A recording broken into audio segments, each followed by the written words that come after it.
Bonjour. Nous souhaitons vous informer au plus tôt des modifications qui seront apportées au règlement roller hockey pour la saison 2020-2021 et qui ont été votées par le conseil d'administration de la Fédération française roller et skateboard. Cette vidéo n'a pas pour objet d'être exhaustive sur les modifications apportées et ne peut en aucun cas se substituer au règlement auquel elle se réfère. Cette vidéo a pour vocation de faciliter l'adaptation des clubs à ces nouveautés et de les aider à préparer au mieux la saison prochaine. 26 modifications significatives vous seront exposées ici. Elles porteront sur les règles du jeu, les sanctions et litiges, l'admissibilité des joueurs, les ententes et les sélections, les championnats et sur le règlement financier. Concernant les règles du jeu, nous introduisons dans notre règlement la règle internationale prévoyant que la prolongation se déroule à 3 contre 3. Ainsi, au début de la prolongation, chaque équipe doit jouer avec 3 joueurs et un gardien de but. Néanmoins, en cas d'infériorité numérique d'une des deux équipes à l'issue du temps réglementaire, la prolongation débutera à 3 contre 2 si l'équipe était en infériorité numérique d'un joueur, ou à 4 contre 2 en cas de double infériorité numérique. Si les deux équipes étaient réduites de même manière, c'est-à-dire qu'elles avaient terminé le temps réglementaire à 3 contre 3 ou à 2 contre 2, la prolongation débutera avec le même nombre de joueurs qu'à la fin du temps réglementaire.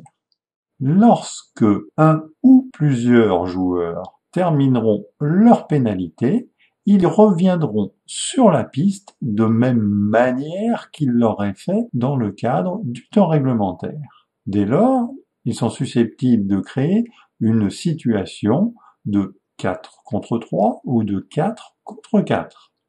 Au premier arrêt de jeu, le nombre de joueurs sera alors ramené respectivement à 3 contre 2 ou 3 contre 3.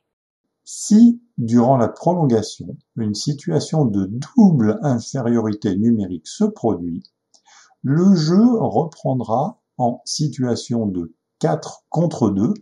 L'équipe en double infériorité sera donc avec 3 joueurs si on compte le gardien de but, tandis que l'équipe adverse sera avec 5 joueurs, y compris le gardien de but. À la fin de la pénalité, on procédera comme on l'a vu précédemment. Pendant la prolongation, les pénalités simultanées ne changent pas le nombre de joueurs sur la piste. En cela, les prolongations ne diffèrent pas du temps réglementaire. Une modification est appliquée sur le score d'un match se terminant par la séance de tir de pénalité.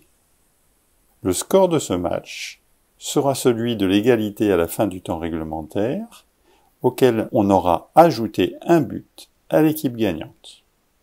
Seul le dernier tir de pénalité inscrit par l'équipe gagnante sera inscrit sur le rapport officiel de match. Les maillots des arbitres n'étant plus jaunes, nous avons supprimé la restriction sur l'utilisation de cette couleur dans les maillots des joueurs. Il est désormais indiqué dans le règlement sportif qu'une pénalité mineure non purgée ne dispense pas le fautif de purger la ou les pénalités induites qui en découlent. Désormais, la sanction tir de pénalité est prise en compte comme pénalité mineure pour la règle de pénalité induite à l'issue de 3 pénalités mineures. En application des modalités de sanctions et litiges, il n'est plus possible d'appliquer automatiquement la suspension sur un plateau en cas de pénalité de match sur un match du plateau. Il est précisé désormais que les forfaits sur un plateau ne comptent que pour un seul forfait, qu'il y ait une ou plusieurs rencontres concernées. Le principe de réclamation est désormais ouvert à un club tiers encore qualifié dans la compétition concernée. Concernant l'admissibilité des joueurs dans les championnats, les rencontres disputées en championnat de France de Ligue féminine et en championnat de France U20 seront également prises en compte dans le nombre de matchs disputés pour pouvoir participer aux phases finales d'un championnat de France senior masculin.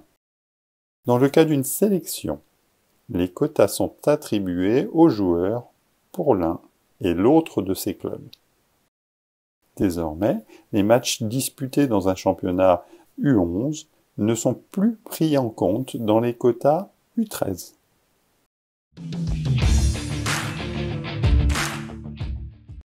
Le principe de la sélection d'athlètes est étendu entre deux clubs pour les licenciées féminines, ça ne change pas, l'évolution de joueurs ou joueuses dans des catégories de championnat jeunesse non présentes dans leur club, ou enfin pour l'évolution de joueurs ou joueuses U18 à U20 dans des niveaux de championnat senior qui ne sont pas présents dans leur club. Si après la mise en place d'une sélection d'athlètes, le club d'origine inscrit une équipe ou une entente dans la catégorie de championnat jeunesse correspondant à la sélection, cette sélection est invalidée et caduque. Le joueur ou la joueuse évoluera alors dans son club d'origine pour cette catégorie de championnat jeunesse. Les ententes en championnat de France senior masculin resteront possibles cette saison jusqu'à la Nationale 3. À compter de la saison 2021-2022, en championnat de France senior masculin, les ententes ne seront plus possibles en Nationale 3 et ne seront possibles que jusqu'à la pré-nationale. Il n'est pas possible pour une entente de bénéficier de l'apport de joueurs sélectionnés. Nous précisons désormais la sanction s'appliquant à une équipe ne se réinscrivant pas dans le championnat pour lequel elle est qualifiée sportivement. Dans le championnat de France senior masculin de National 1, nous mettons en place des play-down croisés opposant le 7e d'une poule au 8e de l'autre poule. Le tirage au sort pour la Coupe de France féminine est désormais effectué dans un groupe unique à partir des quarts de finale. En pré-national, l'inscription d'un club en entente au tournoi d'accession à la Nationale 3 imposera la montée du club porteur de l'entente. Nous avons aménagé les articles du championnat de France U20 afin d'offrir plus de latitude à la commission sportive roller-hockey sur l'organisation des phases de qualification et des phases courantes selon le nombre d'équipes inscrites. En outre, le règlement laissera la latitude à la commission sportive, selon le nombre d'équipes inscrites, de prendre en compte ou non, dans la phase courante, le résultat des matchs ayant déjà opposé les équipes lors de la phase de qualification. En championnat de France U20, comme en jeunesse, à défaut de désignation des arbitres par la Ligue, ceux-ci sont désignés par le club organisateur. Dans les articles consacrés au championnat de France jeunesse, nous avons introduit un tableau vous présentant la correspondance entre les catégories de championnat et les catégories d'âge habilitées à y participer. Les arbitres étant désignés par la Ligue ou, à défaut, par le club organisateur, nous supprimons la mention qui précisait que pour chaque rencontre de cette phase, chaque club devait présenter un arbitre qualifié, licencié ou non dans ce club, précision qui était restée à tort l'an dernier. Conformément à l'annonce qui en avait été faite dans le règlement adopté l'an dernier, les ressources du domaine arbitrage prises en compte dans la contribution des clubs au développement du roller hockey évoluent cette année. Dans le domaine arbitrage sont désormais pris en compte l'obtention du diplôme pour la formation d'arbitre D1 et D2, l'activité d'arbitre D1, D2 et D3, et la présence de 10 licenciés au moins à la session de découverte du cursus de l'arbitrage. Voilà, nous avons passé en revue les principales modifications apportées au règlement pour la saison 2020-2021. Nous vous souhaitons une bonne saison.